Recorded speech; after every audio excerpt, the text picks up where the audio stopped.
Ассалаумағалейкум, құрметті қымбаттылар. Егер хабарды толығырақ білгіңіз келсе, біздің арнамызға жазылуды және де бір ғана лайк түймесін басуды ұмытпаңыз. Лайк басқан қолдарыңыз Кабатулланың қабырғаларын ұстасын. Мамадиярова дәрігерлердің бақылауында біраз уақыт болады. Мірболат Құрмашевтың бауыры Алмат өзінің телеграм-каналында құтқарушыларға алғыс сезімін білдірді, деп хабарлайды КАЗ 365 КЗ тілшісі. Бүгін біз Түркияда болған жер сілкінісінің салдарынан қаза тапқан бауырымызды жер қойнына тапсырдық.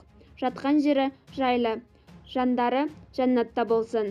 Отбасымыздың туған-туыстарымыздың атынан Қазақстан Республикасы ТЖМ құтқарушылары Денисов Дмитрий, Беков Ильдар, Исмаил Жан, Асанбаев Биркутке шынайы алғысымызды айтамыз.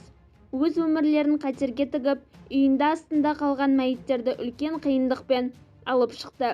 Нағыз қаһармансыздар. Сіздерге алғысымыз шексіз, деп жазды Алмат. Бізді бақылауды жалғастырыңыз және де бір ғана лайк түймесін басуды ұмытпаңыз.